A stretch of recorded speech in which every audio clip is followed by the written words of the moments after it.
Lorsque le policier a demandé à Femi si elle savait qui était le coupable, elle a dit qu'elle ne savait pas. Quelques jours plus tard, lorsque Monifa s'est rétablie, un grand rassemblement a été organisé dans l'école pour trouver les filles qui étaient les coupables de la violence qu'elle a subie. La directrice a demandé à Monifa de dire la vérité, mais elle était si effrayée qu'elle avait du mal à formuler une phrase. Elle a déclaré que sa mémoire était floue et qu'elle ne se souvenait pas vraiment de qui il s'agissait. La directrice de l'école était soulagée que Frida n'ait pas eu d'ennui. Avant de mettre fin à l'assemblée, elle a demandé à toutes les filles si quelqu'un avait quelque chose à ajouter. Frida s'est avancée et a profité de l'occasion pour annoncer devant tout le monde que Monifa avait touché ses fesses l'autre jour dans le vestiaire après le match de basket. Toutes les filles ont soutenu sa déclaration et personne n'a cru Monifa lorsqu'elle se défendait.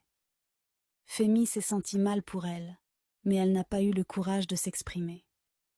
La directrice de l'école a cru que Monifa était une perverse et l'a suspendue de l'école pendant 2 semaines pour avoir touché Frida de manière inappropriée. Même la propre mère de Monifa a cru au mensonge de Frida et a pensé que sa fille était effectivement une perverse. Monifa était désespérée. Sa tristesse s'est transformée en frustration et en colère. Les choses sont devenues encore plus dures pour elle lorsque sa seule amie Ijeoma a cessé de répondre à ses messages. 2 semaines plus tard, Frida et ses 2 complices sont entrés dans l'école avec beaucoup de fierté. Elle n'avait pas du tout peur que Monifa révèle la vérité, car même si elle le faisait, personne ne la croirait. Dans les vestiaires de l'école, les élèves ont été informés qu'il y avait recrutement dans l'équipe nationale de football, où seules 2 filles pouvaient être sélectionnées. Fatima, l'une des méchantes, voulait être sélectionnée, mais Linda et Frida l'ont complètement ignorée, affirmant que personne ne pouvait rivaliser avec elle. Cela a énervé Fatima et a fini par provoquer une dégradation dans sa relation avec les 2 autres méchantes qui avaient trop souvent tendance à l'écarter du groupe. Plus tard dans la semaine, Monifa est revenue à l'école et est directement allée voir Ijeoma.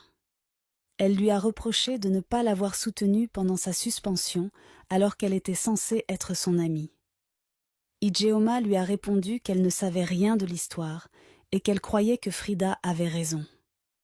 Monifa n'en croyait pas ses oreilles de ce que son amie lui disait. Elle était choquée. Lorsqu'elle a finalement trouvé le courage d'entrer dans la salle de classe, les filles ont commencé à se moquer d'elle et à la traiter de fille perverse et gâtée. Décidée à se venger de Frida, elle s'est précipitée dans les toilettes et a déclenché l'alarme incendie. Toutes les filles ont commencé à sortir de la salle de classe en courant. Quand il n'y eut plus personne dans la salle de classe, Monifa vola le téléphone de Frida. Elle a fouillé dans le téléphone et a trouvé un enregistrement audio où les méchantes filles insultaient Monsieur James, le professeur principal. Elle s'est ensuite rendue dans la salle de diffusion de l'école en courant et elle a passé l'enregistrement dans le haut-parleur de l'école. Toute l'école a entendu l'audio et les voix des méchantes filles qui disaient du mal de leur professeur principal, Monsieur James. Après l'incident, Monsieur James a convoqué les filles dans son bureau. Les 3 ont encore essayé de jouer les victimes et mentir, mais Monsieur James ne les a pas écoutées.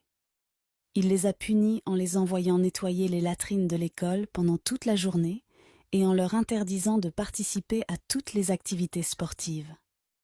Cela signifiait qu'aucune des 3 ne pouvait plus être sélectionnée pour intégrer l'équipe nationale de football. Contre leur volonté, elles ont porté l'uniforme des agents d'entretien et ont nettoyé les latrines de l'école pendant que les autres filles de l'école se moquaient d'elles. C'était la pire humiliation qu'elles n'avaient jamais connue dans toute leur vie. Monifa est allée s'asseoir dans le jardin, fière que son plan de vengeance ait parfaitement fonctionné. Quelques minutes plus tard, elle s'est faite aborder par Femi, qui prétendait savoir qui était à l'origine de la farce. Monifa s'est figée et a instantanément nié être impliquée, mais cela n'a pas convaincu Femi qui savait bien que c'était elle. « Je sais que c'est toi, Monifa. Je sais que c'est toi qui as fait ça, mais ne t'inquiète pas, je ne dirai à personne. Par contre, je te conseille d'être très prudente. » Les deux ont commencé à parler et Femi a révélé à Monifa qu'elle avait été renvoyée de son ancienne école pour avoir piraté la base de données de l'école et volé les épreuves de l'examen. Elle a donc averti Monifa de faire attention pour ne pas se faire renvoyer. Plus tard dans la journée, les filles ont été convoquées à l'amphithéâtre pour assister à un programme de lutte contre les harcèlements en milieu scolaire. Lorsque le présentateur a demandé à quelqu'un de se porter volontaire en tant que victime de harcèlement, M. James a incité Frida à se présenter. L'animateur a ensuite demandé à quelqu'un d'autre de jouer le rôle de la méchante.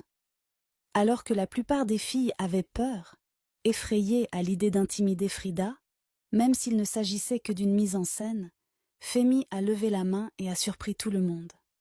Elle joue parfaitement le rôle et a profité pour insulter correctement Frida.